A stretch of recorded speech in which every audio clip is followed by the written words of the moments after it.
90 రోజుల కోర్సు పూర్తి చేస్తే చాలు 100% ప్లేస్మెంట్ సపోర్ట్ తో సాఫ్ట్వేర్ జాబ్ మీ సొంతం. వెంటనే కోడ్ జ్ఞాన్ డెస్టినేషన్ ని సంప్రదించండి.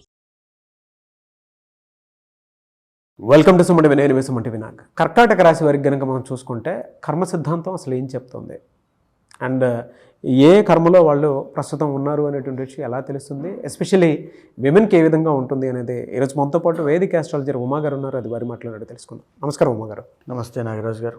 జనరల్గా కర్కాటక రాశి వారికి కనుక మనం చూసుకుంటే వారు ఏ కర్మలో ఉన్నారో మనకు ఎలా తెలుస్తుంది అండ్ కర్మలు ఎన్ని రకాలుగా ఉంటాయి? నాగరాజు గారు, ముఖ్యంగా కర్మ అనేటువంటి విషయం మనం మాట్లాడుతున్నామంటే దాంట్లో 3 రకాలుగా విభజించబడిందండి. సంచిత కర్మ అంటారు మొదటిది. అంటే మనం ఏదైతే జన్మల నుంచి మనం చేసినటువంటి పాపం ఉంటుందో, గతంలో మనం చేసినటువంటి పాపం ఉంటుందో, అది గతంలో అంటే పాస్ట్ డేస్ అవ్వచ్చు, లేకపోతే పూర్వ జన్మలు అవ్వచ్చు, కోటి జన్మల నుంచి చేసేటువంటి పాపాలు కానీ, మన వంశపారంపర్యంగా వచ్చేటువంటి పాప దోషాలు కానీ ఏమైనా ఉంటే, శాపాలు కానీ ఏమైనా ఉంటే, అవన్నీ కూడా సంచిత కర్మనే అంటారు. మన వంశపారంపర్యంగా వచ్చేటువంటిది మనం ఎందుకు అనుభవించాలి, నేను చేయని తప్పని చాలామంది అనుకుంటూ ఉంటారు నాగరాజు గారు. ఉదాహరణకి మనకి కార్తీక పురాణంలో ఒక కథ ఉంటుంది.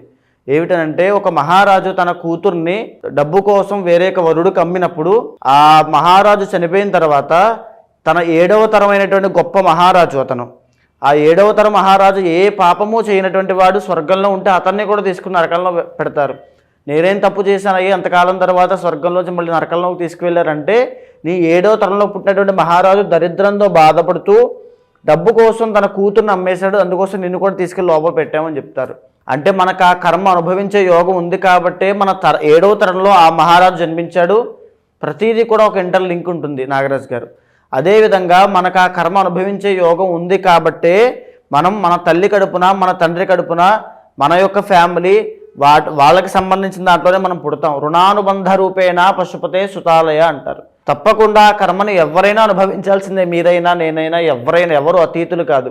అయితే ఈ సంచిత కర్మ వల్ల వచ్చేటువంటివి, ఇప్పుడు మన జీవితంలో పడేటువంటి కష్టాలన్నీ కూడా సంచిత ప్రారబ్ధ కర్మ వల్ల వస్తూ ఉంటాయి. మనం పూర్వజన్మ పాపము లేదా ఇప్పుడు చేసుకునేటువంటి పాపము, అయితే దీన్ని సంచిత కర్మ అంటారు. ఇక రెండవది ప్రారబ్ధ కర్మ అని ఉంటుంది. అంటే మనం ఈ జన్మలో మన చేతులారా మనం చేసుకునేటువంటి పాపాలు, స్వయంకృత అపరాధాలు అవ్వచ్చు, ఏదైనా అవ్వచ్చు. మనకి ఉద్యోగం వస్తుంది, మనం చదవట్లేదు, మనం ఒక కర్మ ప్రతి కర్మకి కూడా రిఫ్లెక్షన్ ఉంటుంది నాగరాజు గారు, ఖచ్చితంగా కనబడుతుంది.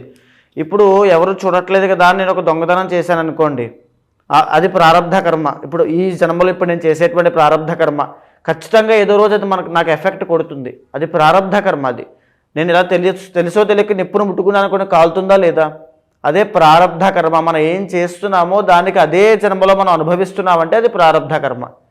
అయితే ఇక మూడవది ఆగామి కర్మ అని ఉంటుంది. అంటే ఏదైతే సంచిత కర్మ ఉందో, అంటే సంచిత కర్మ మనం ఎన్నో జన్మల నుంచి చేసిన పాపం అంతా ఒకేసారి మన మీదకి రాదండి. ఈ జన్మలో ఎంతైతే అనుభవించాలో అంతా అనుభవిస్తూ ఉంటాం. బ్యాలెన్స్ మిగతా ఉంటుంది కదా, రిమైనింగ్ అంతా ఉంటుంది కదా. ఆ సంచిత కర్మ ఇప్పుడు మనం చేసిన ప్రారబ్ధ కర్మ అంతా కలిపి ఆగామి కర్మగా రాబోయే రోజుల్లో మనం అనుభవిస్తాం. దీన్ని ఆగామి కర్మ అంటారు. ఈ 3 కర్మలు ప్రతి మనిషిని, ప్రతి రాశిలో ఉండేటువంటి వ్యక్తి మీద ఆధారపడి ఆ వ్యక్తి యొక్క జీవితాన్ని చిన్నాభిన్నం చేస్తూ ఉంటాయి, ఇబ్బందులు గురి చేస్తూ ఉంటాయి. ఏదైనా కష్టమైనా పడవచ్చు, సుఖమైనా పడవచ్చు, ప్రతిదీ కూడా కర్మ మీద ఆధారపడి ఉంటుంది. ఇప్పుడు మనం ఒక రాశి వారికి ఇలా ఉండబోతోంది అని చెప్తున్నప్పుడు ఆ రాశి వాళ్ళకి ఎందుకు కనెక్ట్ అవుతుందండి? ఉదాహరణకి మొన్న ఒక రాశి వాళ్ళ గురించి మనం చెప్పినప్పుడు ఎంతోమంది ఫోన్లు చేసి చాలా కరెక్ట్గా యాక్యురేట్గా చెప్పారండి. ఎలా జరుగుతుంది అదంతా కూడా. ఒక రాశి మీద ఎలాంటి కర్మ ప్రభావం పడుతుంది అనేటువంటిది కూడా జ్యోతిష్ శాస్త్రం నిర్దేశించింది. దాని ఆధారంగానే ఆ రాశి వాళ్ళకి ఎప్పుడు ఎలాంటి సమస్యలు వస్తున్నాయో మనం క్లారిటీగా చెప్పొచ్చు. కర్కాటక రాశిలో విమెన్కి అసలు ఏ విధంగా ఉంటుందండి, అంటే ఎలా ఐడెంటిఫై చేయాలి? ఈ కర్కాటక రాశి వాళ్ళకి నేను చెప్పినటువంటి ఈ 3 కర్మల యొక్క ఆధారంగా ఈ సంచిత కర్మ అనేటువంటి తీసుకుంటే కనుక వీళ్ళ యొక్క రాశికి 7th and 8th lord Shani అవుతాడండి. సో మరీ ముఖ్యంగా మీరు గమనించండి, ఏ స్త్రీ అయినా కర్కాటక రాశిలో మ్యారీడ్ లైఫ్లో ఇబ్బందులు పడుతున్నారంటే, అనుమానపడి, అంటే భర్త అవ్వచ్చు లేకపోతే ఇంట్లో వాళ్ళు అవ్వచ్చు, వీళ్ళని అనుమానంతో వేధిస్తూ చంపేస్తున్నారంటే వీళ్ళకి ఆ సంచిత కర్మ వల్లే. డైవర్స్ అయ్యిందంటే సంచిత కర్మ వల్లే. అదేవిధంగా డైవర్స్ తీసుకోవడం కోసం వీళ్ళు ఆ వేధింపులు తట్టుకోలేక, ఆ బాధను తట్టుకోలేక నేను బయటకు వచ్చి ప్రశాంతంగా బ్రతకాలి, బయటకు వచ్చి ఊపిరి పీల్చుకోవాలనుకుంటున్నప్పటికీ ఆ డైవర్స్ రావట్లేదు, అక్కడే కొట్టుమిట్టాడుతున్నారంటే అది సంచిత కర్మ వల్లే. కంప్లీట్గా మ్యారీడ్ లైఫ్లో కర్కాటక స్త్రీలకి వచ్చిన ఇబ్బందులన్నీ కూడా సంచిత కర్మ వల్లే వస్తున్నాయి. ఎన్నో జన్మల్లో చేసేటువంటి ఆ పాపము ఇప్పుడు ఇబ్బంది పడుతున్నారు. వాళ్ళు తెలుసో తెలియకో పాపం చేసి ఉండొచ్చు. ఆ కర్మని తొలగించేటువంటి మార్గం కూడా నేను ఆఖరిలో చెప్తాను. అయితే ఈ కర్కాటక రాశి వాళ్ళు మరీ ముఖ్యంగా వెరీ ఎమోషనల్ అండి. ఎందుకంటే చంద్రుడికి సంబంధించిన రాశి కాబట్టి వెరీ ఎమోషనల్, వెరీ కేరింగ్. ఇందులో కూడా పుష్యమి నక్షత్రం కూడా ఉంటుంది. ఈ పుష్యమి నక్షత్రం వాళ్ళ గురించి చెప్పడం చాలా తక్కువ మనం ఎంత చెప్పినా. ఎందుకంటే వెరీ కేరింగ్, వెరీ ఎమోషనల్. వాళ్ళు పక్కన ఉన్నారంటే ప్రశాంతంగా మనం బ్రతకచ్చు, అంత కేరింగ్ చూసుకుంటారు. ఒక నర్స్ ఎంత బాధ్యతగా మనల్ని ఆరోగ్యాన్ని ప్రతిదాన్ని మనల్ని కాపాడుతుంటూ ప్రతి సెకండ్ కూడా, అలాగే పుష్యమి నక్షత్రం వాళ్ళని కనుక మనం పెళ్లి చేసుకుంటే ఆ స్త్రీ అని అంత అద్భుతంగా వాళ్ళు ఉంటారు. పుష్యమి నక్షత్ర స్త్రీలు పేరు పెట్టలేము ఇంకా వాళ్ళకమ్మ అని, అంతే. మీకు ఇంక పేరు పెట్టలేమమ్మా, అంతే. మీ జీవితంలో వచ్చేటువంటి సమస్యలన్నీ కూడా మీ సంచిత కర్మ వల్ల మీ మ్యారీడ్ లైఫ్లో ఇబ్బందులు వస్తున్నాయి తప్ప మీరు చేసిన తప్పు కాదు అది. అయితే ఈ పుష్యమి నక్షత్ర స్త్రీలైనా కర్కాటక రాశి వాళ్ళకైనా ఈ ఎమోషనల్ థింగ్స్ విషయంలో, ఎమోషనల్ బ్లాక్మెయిల్స్ అవ్వచ్చు, యాంగ్జైటీ అవ్వచ్చు, విపరీతమైన మానసిక ఒత్తిడి, తర్వాత డిప్రెషన్ అవ్వచ్చు, over thinking problem, negative thinking problem, ఇవన్నీ కూడా ఒక బాణాల్లా మీదకి వస్తూ ఉంటాయి. ఒంటరి అయిపోయి ఫేస్ చేయలేక, ఆ బాధ భరించలేక ఇంటికి పరిమితం అయిపోయి, లేదా కొంతమంది మళ్ళీ ఈ కర్కాటక రాశి స్త్రీలు ఉద్యోగం కూడా చేస్తుంటారు. వాళ్ళు అటు ఇటు బ్యాలెన్స్ చేయలేక చాలా ఇబ్బందులు పడుతుంటారండి. అంటే మనం ఈ మాటని ఇంతలా ఎందుకు చెప్తున్నానంటే వాళ్ళ బాధ నాకు తెలుసు. ఎంతోమంది కర్కాటక రాశి స్త్రీలను స్టడీ చేశాను, అని వాళ్ళతో మాట్లాడాను.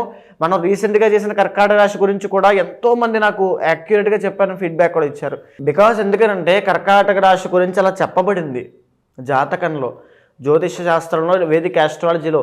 చంద్ర శని కాంబినేషన్ ఎప్పుడు వచ్చినా దాన్ని విషయోగము అంటారు నాగరాజు గారు. అది విపరీతమైన మానసిక ఒత్తిడిని, ఆరోగ్య సమస్యల్ని తీసుకొచ్చి పెడుతుంది. వీళ్ళు జీవితంలో వీళ్ళకి వచ్చే కష్టాలను భరించలేక వీళ్ళ ఆరోగ్యాన్ని కూడా సరిగ్గా చూసుకోకపోవడం వల్ల వీళ్ళకి ఆరోగ్య సమస్యలు కూడా స్టార్ట్ అయిపోతాయి. మేజర్గా లోయర్ బ్యాక్ పెయిన్స్ వస్తాయి, తరువాత ఆడవాళ్ళకి సంబంధించిన ఇబ్బందులు వస్తాయి. అండ్ కర్కాటక రాశి వాళ్ళకి ఎక్కువగా digestive problems, time to time food తినలేరు, వీళ్ళకి ఆ సమయం ఉండదు, తినాలనిపించదు, ఆ కష్టాల మీద మానేస్తూ ఉంటారు. డైజెస్టివ్ ప్రాబ్లమ్స్ వస్తాయి, గ్యాస్ట్రిక్ ట్రబుల్ అవ్వచ్చు, ఎసిడిటీ అవ్వచ్చు, రెస్పిరేటరీ ప్రాబ్లమ్స్, చాలామందికి ఆస్తమా ప్రాబ్లం కూడా వీళ్ళకి ఉంటుంది కర్కాటక రాశి వాళ్ళకి. ఇవన్నీ కూడా ఎందుకు ఆరోగ్య సమస్య. అండ్ ఇంకొకటి కర్కాటక రాశి స్త్రీలకి నాగరాజు గారు ఆర్థిక పరంగా అప్పులు చేయాల్సిన పరిస్థితిలోకి వచ్చేస్తారు వీళ్ళు. ఎందుకంటే వీళ్ళకి డబ్బులు చాలా ఉంటాయి, విపరీతంగా వీళ్ళు ధనవంతులు అవ్వచ్చు, కానీ వీళ్ళ చేతిలోకి రావు. అంటే నాకు ఒక 10 కోట్ల రూపాయలు ఆస్తుంది అనుకోండి, నా చేతిలో రూపాయి లేదు, నేను కూరగాయల షాప్కి వెళ్ళి నాకు 10 కోట్లు ఆస్తుండే కూరగాయలు ఇస్తాడా? ఇవ్వడు కదా. ఆ టైంకి కావాలి. అలాంటి పరిస్థితుల్లోకి కర్కాటక రాశి స్త్రీలు వస్తారు.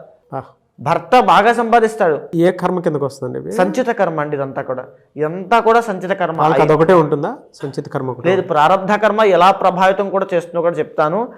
అయితే వీళ్ళకి ఈ జీవితంలో భర్త సంపాదిస్తాడు, లేదా తల్లిదండ్రులు బాగా సంపాదించిన వాళ్ళు ఉంటారు, డబ్బులు ఉంటారు, కానీ వీళ్ళు అడిగే పరిస్థితులు వీళ్ళు ఉండరు, అడగరు. దానివల్ల వీళ్ళలో వీళ్ళే ఒక మదన పడడము. మెజారిటీ ఆఫ్ కర్కాటక రాశి స్త్రీలు అంటే మొత్తం 12 రాశుల్లో సూసైడ్స్ చేసుకోవడము, ఆ థాట్స్ రావడము, నా జీవితం ఎందుకు అని ఒక డిటాచ్మెంట్లోకి వెళ్ళిపోయేది కర్కాటక రాశి వాళ్ళండి. వాళ్ళు భరించలేరు, పాపం హ్యాండిల్ చేయలేరు. అయితే వీళ్ళకు వచ్చేటువంటి ఇబ్బంది, ఈ ప్రారబ్ధ కర్మ అనేటువంటిది కర్కాటక రాశికి ఎలా ఇబ్బంది పెడుతుందంటే, వీళ్ళకు వచ్చేటువంటి కోపము, ఆ కోపాన్ని అదుపు చేసుకోవాలి. ఎందుకంటే కర్కాటక రాశిలో మళ్ళీ ఆశ్లేష నక్షత్రం కూడా ఉంటుంది, వాళ్ళు విపరీతమైన కోపము, సర్ప నక్షత్రం కాబట్టి. లేకపోతే వీళ్ళు ఏం చేసినా చేయకపోయినా శత్రువులు విపరీతంగా ఉండడము. అండ్ ఇంకొకటి కర్కాటక రాశి స్త్రీలకి నేను చెప్తున్నాను, మీ దగ్గర 4 రూపాయలు ఉన్నప్పుడు 4 రూపాయలని మీ దగ్గర పెట్టుకోండి. దాన ధర్మాలు చేయొద్దు, ఎవరికి ఇచ్చేయద్దు. వీళ్ళకి ఏంటంటే ఎమోషనల్ పీపుల్ అండి. ఎవరైనా వచ్చి బాగా నేను ఇంత కష్టంలో ఉన్నానండి అని అడగగానే ఇచ్చేస్తుంటారు. అడిగిన పాపం ఇచ్చేయడమే. ఇంకా అంత దానవీర శూరకర్ణులు కర్కాటక రాశి స్త్రీలు.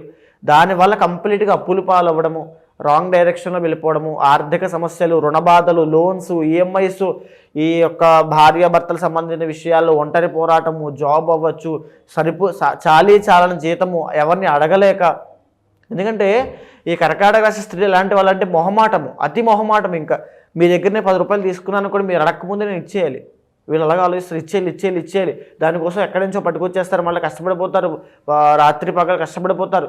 మీకు ఇవ్వాల్సిన రోజులు ఇంకా 2 రోజులు టైం ఉన్నా ఆ లోపు ఇచ్చేయాలి అంతే. అంత మంచితనం, అతి మంచితనం అంటాం కదా, అంతటి అతి మంచితనం ఉన్నటువంటి స్త్రీలు. కాబట్టి ఈ ప్రారబ్ధ కర్మ అనేటువంటిది, మీ కోపాన్ని అదుపు చేసుకోండి అమ్మా, మీ ప్రారబ్ధ కర్మ అదే. మీరు కనుక కోపంలో ఆవేశంలో నిర్ణయాలు తీసుకున్నారంటే మీ జీవితం చిన్నాభిన్నం అయిపోతుంది. ఆర్థిక సమస్యలు అంటే ఈ ఆర్థిక పరంగా ఈ ధన సంపద విషయంలో మీరు సరిగ్గా చూసుకోలేరు. మీ ప్రారబ్ధ కర్మ, మీ చేతులారా మీరు చేసుకునేటువంటి సమస్యలు అంటే చేతులారా కొని తెచ్చుకునే సమస్యలు అవన్నీ కూడా, వాటిని సరి చూసుకోండి. ఆరోగ్యం పట్ల ప్రారబ్ధ కర్మ అంటే ఏంటంటే మనం చేసుకునేటువంటివన్నీ కూడా, మనం ఇప్పుడు ఏదైతే చేసుకుంటున్నామో దానికి మనం అనుభవిస్తాం. ఏదైతే వీళ్ళు ఆరోగ్యం పట్ల చేసుకునే అశ్రద్ధ ఉంటుందో అదే వీళ్ళని ఇబ్బంది పెడుతూ ఉంటుంది. అదేవిధంగా వీళ్ళ మానసిక స్థితి, ప్రతిదాని గురించి అంత డీప్గా ఆలోచించాల్సిన పని లేదు, ఎలా జరగాలంటే అదే జరుగుతుంది. బికాస్ కర్మ నుంచి ఎవరూ తప్పించుకోలేరు. దానికోసం సంబంధించి కొన్ని పరిహారాలు చెబుతాను, అవి చేసుకోండి. ఎక్కువగా ఆలోచించద్దు, ఓవర్ థింకింగ్ కానీ నెగిటివ్ థింకింగ్ కానీ చేయొద్దు. తరువాత తల్లిదండ్రులను సేవించండి, ఎందుకంటే మీకు ప్రపంచం మీద విరక్తి వచ్చేస్తుంది. ఇంకా వీళ్ళందరినీ నేను భరించలేను, నాకు వద్దు వీళ్ళంతా కూడా అని చెప్పి ఆ స్థాయికి వెళ్ళిపోతారు. బికాజ్ ఇప్పుడు నడిచేది కూడా కర్కాటక రాశి వాళ్ళకి అష్టమ శని అండి. శని కర్మకారకుడు. అష్టమ శని జరిగినటువంటి 2 ఇయర్స్గా వీళ్ళకి నడుస్తోంది. అష్టమస్య ప్రాణ సంకట అంటారంటే ప్రతి సమస్య కూడా వీళ్ళకి పీకల్లాగా మునిగిపోయేలాగా వస్తుంది. ఏదైనా ఆరోగ్య సమస్య, లేకపోతే ఆర్థిక సమస్య, వాహన ప్రమాద యోగములు. జరిగిన 2 సంవత్సరాల్లోపు మీకు ఏదైనా గాయాలు అయ్యాయి, ఇంజురీస్ అయ్యాయి, లేకపోతే సర్జరీలు అయ్యాయి అంటే అది సంచిత కర్మ వల్లే మీకు జరిగింది. బాగా గుర్తుపెట్టుకోండి మీ ప్రతి ఒక్కరు కూడా. అదేవిధంగా ఇప్పుడు రాబోయేటువంటి మార్చి 30 వరకు కూడా వీళ్ళు ఇంకా వాహన ప్రమాద గండాల విషయంలో చాలా జాగ్రత్తగా ఉండాలి. దూర ప్రయాణాలు చేయొద్దు, మీ ప్రారబ్ధ కర్మ అది. మీకు ప్రయాణం చేసే మీకు యొక్క గాయాలు పాలయ్యే యోగం ఉందనేది సంచిత కర్మ. మీరు అయినప్పటికీ కూడా తెలిసి కూడా కావాలని ప్రయాణం చేయడం మీ ప్రారబ్ధ కర్మ. ఎలా అండి, మార్చి నుంచి డిసెంబర్ వరకు ఎలా ఉండే అవకాశం ఉంటుంది? మార్చి నుంచి డిసెంబర్ వరకు కూడా, మార్చి నుంచి ముందు మే 15వ తారీఖు దాకా కొంత సామాన్యంగా ఉంటుందండి, పర్వాలేదనిపిస్తుంది. ఈ మార్చి 30వ తారీఖు దగ్గర నుంచి మే 15వ తారీఖు దగ్గర నుంచి అక్టోబర్ దాకా తీవ్రమైన ఆర్థిక సమస్యలు, డబ్బులు రూపాయి కూడా నిలబడకపోవడం, ఏదో ఒకటి వస్తువు కానీ వాహనం కానీ కొనేస్తారు, అయిపోతాయి.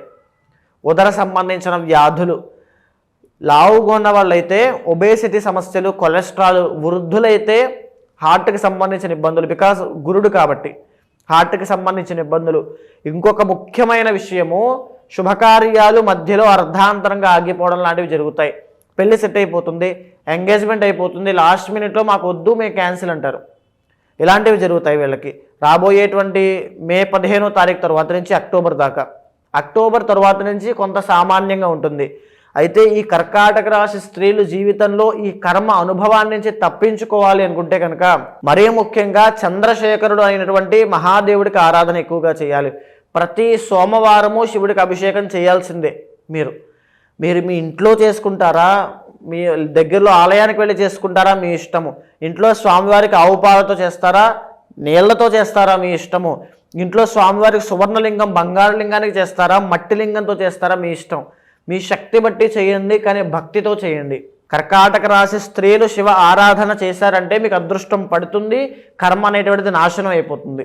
సో ఇది నాగరాజు గారు, ఇప్పుడు దాకా నేను చెప్పినవన్నీ కూడా వీళ్ళ ఈ సంచిత ప్రారబ్ధ కర్మ. నేను ఎంత అంటే సంచిత కర్మ వల్ల వచ్చేటువంటి ఎలా ఉంటాయి, ప్రారబ్ధ కర్మ వల్ల వీళ్ళు ఏం చేస్తారు, ఏం చేయబోతున్నారు ప్రస్తుత కాలమాన రీత్యా. ఇప్పుడు ఉదాహరణకి వీళ్ళకి గాయాలు పాలయ్యేటువంటి యోగం ఉంది, ఆ దోషం ఉంది. అయితే ఆ దోషం అని ఎందుకు వచ్చింది, సంచిత కర్మ వల్ల వచ్చింది. ఈ ప్రారబ్ధ కర్మ అనేటువంటిది ఏంటంటే వీళ్ళు చేతులారా చేసుకునేది. వీళ్ళు ఎంతవరకు చేసుకోవాలి, బయటికి ప్రయాణాలు చేయకుండా వెళ్ళేటప్పుడు వచ్చేటప్పుడు శకునం చూసుకోవడము, హెల్మెట్ పెట్టుకోవడము, లేకపోతే జాగ్రత్త వహించడం లాంటివి ప్రారబ్ధ కర్మ వల్ల జాగ్రత్త తీసుకోవాలి. అయినప్పటికీ కూడా ఎంతో అజాగ్రత్తగా నిర్లక్ష్యంతో వెళ్తే ఖచ్చితంగా ఇబ్బంది పడతారు. ఇది ప్రారబ్ధ కర్మ. ఈ ప్రారబ్ధ సంచిత కర్మల నుంచి తప్పింపజేసేవాడు కేవలం మహాశివుడు మాత్రమే మీ జాతకానికి. ఏ రోజు ఏ రెమెడీ చేసుకుంటే బాగుంటుందండి? ఈ యొక్క కర్కాటక రాశి వాళ్ళు సోమవారం అండి, శివ ఆరాధన సోమవారం ఉపవాసం ఉండండి, లేకపోతే మీరు పలహారం చేయండి, స్వామివారికి అభిషేకం చేయండి, భక్తితో స్వామివారిని కొలవండి, అద్భుతమైన రిజల్ట్స్ చూస్తారు. ఎలా సార్, అంటే ఈ కర్మ సిద్ధాంతానికి సంబంధించినటువంటి రెమెడీ ఏమైనా ఉంటుందా? ఈ ఫిబ్రవరి 26వ తారీఖున నాగరాజు గారు, మహాశివరాత్రి అయింది. జన్మకొక శివరాత్రి అంటారు. అంటే ఈ మహాశివరాత్రిని పురస్కరించుకుని నేను చేసేటువంటి కర్మ నివారణ అవ్వడం కోసం చేసే రుద్రయాగంలో పాల్గొమని చెప్పండి. ఎవరైనా సరే, ఏ ఇండివిజువల్లో అయినా సరే, అంటే మీ కర్మ మీదే, మీ భార్య కర్మ మీ భార్యదే, ఎవరి కర్మ వాళ్ళదే. ఎవరైతే రుద్రయాగంలో పాల్గొంటారో వాళ్ళు జన్మ జన్మలతో చేసినటువంటి సంచిత కర్మ అయినా, వాడు తెలుసో తెలియకో ఈ జన్మలో ఏదో తెలియని పాపం చేసినటువంటి ప్రారబ్ధ కర్మ వల్ల వచ్చే కష్టాలైనా తొలగిపోతాయి. ఉదాహరణకి ఒక వ్యక్తి ఉంటారండి, ఎంతో సంపాదిస్తూ ఉంటాడు, కానీ ఒక్క రూపాయి కూడా నిలబడదు. అవన్నీ కూడా ఇంట్లో ఉండేటువంటి వాళ్ళ ఆరోగ్య సమస్యలకి, వాళ్ళ చదువులకి, వాళ్ళ కష్టాలకి, వాళ్ళ కోరికలకి అన్నీ దానం చేస్తూనే ఉంటాడు. శ్రమదానం అవుతుంది, అన్నీ అయిపోతూనే ఉంటే జీవితం అలసి సొలసిపోతుంది తప్ప అతను ఏమాత్రం అనుభవించలేడు. అది కూడా ఒక కర్మే. జీవితాంతము మనశ్శాంతి లేకుండా అందరి కోసం కష్టపడడం కూడా ఒక కర్మే. ఎంత సంపాదన ఉన్నప్పటికీ కూడా తినడానికి తిన్న తర్వాత అరగకపోవడము, ఆ డయాబెటీస్ అవ్వచ్చు, బీపీ అవ్వచ్చు, ఇవన్నీ కూడా ఎక్కడి నుంచి వస్తున్నాయండి? సంచిత ప్రారబ్ధ కర్మల వల్లే వస్తున్నాయి. ఎప్పుడైతే కర్మ అనేటువంటిది నాశనం అవుతుందో ఆరోగ్యపరంగా ఒక మెరుగైన జీవితం ఉంటుంది. అదేవిధంగా ఒక మ్యారీడ్ లైఫ్లో ఇబ్బందులు వస్తున్నాయి, మాంగళ్య దోషం ఎందుచేత వస్తుంది అంటే సంచిత కర్మ వల్లే వస్తుంది. ఆ సంచిత కర్మ పోతేనే ఈ మాంగళ్య దోషం పోతుంది. 33 సంవత్సరాల దాకా వివాహం కావట్లేదు అంటే ఎందుచేత కావట్లేదు అంటే సంచిత కర్మ వల్లే కావడం లేదు. ఎప్పుడైతే కర్మ అనేటువంటిది నాశనం అవుతుందో, మూలమైనటువంటి కర్మ నాశనం జరిగినప్పుడు ఎలాంటి కోరికలు తీరాలన్నా తీరుతాయి, ఎలాంటి సమస్యలు పోవాలన్నా పోతాయి. మీరు ఇప్పుడే అన్నారు యజ్ఞాలు, యాగాలు, హోమాలు లాంటి లేదంటే పూజలు చేస్తే కర్మ నాశనం అవుతుంది అని. అండ్ ఇందాక ఒక మాట కూడా అంటం జరిగింది, కర్మను అనుభవిస్తేనే పోతుంది అని. అవునండి, అనుభవిస్తేనే పోతుంది అని చెప్పేసి అంటూ ఉన్నారు. అంటే పూజలు, యాగాలు చేస్తే నాశనం చేయొచ్చు అని చెప్పి, కర్మను నాశనం చేసేయచ్చు అని చెప్పేసి అంటూ ఉన్నారు. ఎలా అది? ఇక్కడ ముఖ్యంగా నాగరాజు గారు, చాలామందికి ఉన్నటువంటి సందేహమే ఇది. అంటే కర్మ అనేటువంటిది అనుభవిస్తేనే పోతుంది కదా, మన కర్మ మనం అనుభవించాలి, కానీ పూజలు చేస్తే ఎందుకు పోతుంది అని చాలామంది అనుకుంటూ ఉంటారు. ఉదాహరణకి ఒక మార్కండేయుడు అనేటువంటి ఒక మహాశివభక్తుడు, ఆయనకి 8 సంవత్సరాల వయసు ఉంది. ఆయన శివుడికి విపరీతమైనటువంటి ఆరాధన అంటే అభిషేకం చేస్తూ స్వామి యొక్క తపస్సులో, స్వామి యొక్క భక్తిలో మునిగి ఉన్నాడు. మునిగి ఉన్నప్పుడు ఆయన యొక్క ఆయుష్ అనేటువంటిది కంప్లీట్ అయిపోయింది. యమధర్మరాజు అంటే ప్రాణం తీసేటువంటి యమధర్మరాజు యమపాశంతో సహా వచ్చి, నాయన మార్కండేయ బయటికి రా, నీ ఆయుష్ పూర్తయిపోయింది, నీ ప్రాణం తీసుకెళ్లేటువంటి సమయం ఆసన్నమైంది, నువ్వు బయటికి రా అని పిలిస్తే, నేను రాను, నా పూజ శివ పూజ అయ్యేంత వరకు నేను బయటికి రాను అంటాడు. ఓకే, శివ పూజ ఎప్పుడు అవుతుంది అని యమధర్మరాజు అడిగితే, నా తల్లిదండ్రులు ముక్తికి వెళ్ళేంత వరకు కూడా నా శివ పూజ అవ్వదు అని చెప్తాడు. అయితే ఇలాంటి ఆటలన్నీ సాగవు, నీ ఆయుష్ కంప్లీట్ అయిపోయింది, నువ్వు శివుడి దగ్గర ఉంటే ఏంటి, ఎవరి దగ్గర ఉంటే ఏంటి అని చెప్పి ఆ యమపాశాన్ని విసురుతాడు. అప్పుడు మార్కండేయుడు భక్తితో శివుణ్ణి ఆలింగనం చేసుకుని చంద్రశేఖర చంద్రశేఖర చంద్రశేఖర పాహిమామని చంద్రశేఖరాష్టకం పాడితే, శివుడు శివలింగంలోంచి ఉద్భవించి ఎడంకాలతో యమధర్మరాజుని గుండెల మీద ఒక్క తన్నుతాడు. నా భక్తుణ్ణి నువ్వెవడరా ముట్టుకోవడానికని అని తన్ని ఆ మార్కండేయును చిరంజీవిగా చేస్తాడు. ఈ సృష్టి ఉన్నంత కాలము నువ్వు బ్రతికే ఉంటావు, నిన్ను ఆపేవాళ్ళు లేడని. ఇక్కడ ఈ కథలో కనిపించేటువంటి మార్కండేయుడు జీవుడు, వచ్చినటువంటి యమధర్మరాజు కర్మ, వచ్చినటువంటి శివుడే మన భక్తి, మనం చేసేటువంటి పూజ. అంటే ఈ మార్కండేయుడికి ఏదైతే తన సంచిత పాపకర్మ వల్ల ఆయుష్ అయిపోయిందో, ఆ కర్మ వల్లనే ఆయుష్ తీయడానికి యమధర్మరాజు వచ్చాడు. ఏదైతే ప్రారబ్ధ కర్మ అంటే ఇప్పుడు తను చేసుకునేటువంటి భక్తి, ఆ పూజ, ఆ యొక్క స్వామి యొక్క కటాక్షం ఏదైతే ఉందో, స్వామి ఆ భక్తి రూపంలో వచ్చి కర్మని నాశనం చేసిందా చేయలేదా? అవును. భక్తి అనేటువంటి ఒక మాధ్యమంగా మారి కలియుగంలో ఈ పూజల రూపంలో మన కర్మ అనేటువంటిది నాశనం అవుతూ ఉంటుంది. సో అందుకే మీరు 26న కర్మ నివారణ అవ్వడం కోసం రుద్రయాగం అనేటువంటి చేయడం జరుగుతోంది. ఎవ్వరు పాల్గొన్నా సరే వాళ్ళందరికీ కూడా సంచిత ప్రారబ్ధ కర్మ పోయేటట్టుగా ఆ రుద్రయాగంలో సంకల్పం చెప్పడం వల్ల ఏదైతే ఒక మనిషి ఆ మోయలేనటువంటి కర్మ బరువు ఉంటుందో దానిని ఆ తక్షణ మరుక్షణం నుంచి ఆ కర్మ అనేటువంటిది నాశనం అయిపోతుంది. సో ఎవరన్నా అప్రోచ్ అవ్వాలి అనుకుంటే ఎలా అండి? మీకు కింద కనిపించేటువంటి నెంబర్కి కాంటాక్ట్ అయితే మా వాళ్ళు మీకు పూర్తిగా వివరాలన్నీ ఇస్తారు, దానికి సంబంధించిన వివరాలన్నీ కూడా చెప్తారు. ఖచ్చితంగా కాంటాక్ట్ అవ్వండి. ఏ విషయాలు కూడా, ఏ నియమాలు పాటించాలి, ఏ మంత్రజపం చేయాలో కూడా స్వయంగా నేనే చెబుతాను.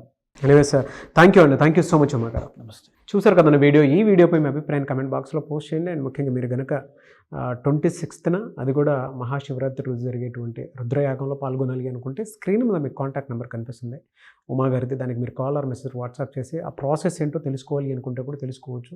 లేదా మీరు డైరెక్ట్గా రుద్రయాగంలోకి పాల్గొనాలి అనుకున్నా కూడా డీటెయిల్స్ కోసం స్క్రీన్ మీద కనిపిస్తున్న నెంబర్ సంప్రదించండి. అండ్ ఈ వీడియో లైక్ చేయండి, షేర్ మాత్రం తప్పకుండా చేయండి. ఇలాంటి మరిన్ని వీడియోస్ కోసం మా ఛానల్ ఫాలో అవ్వండి. Thank you.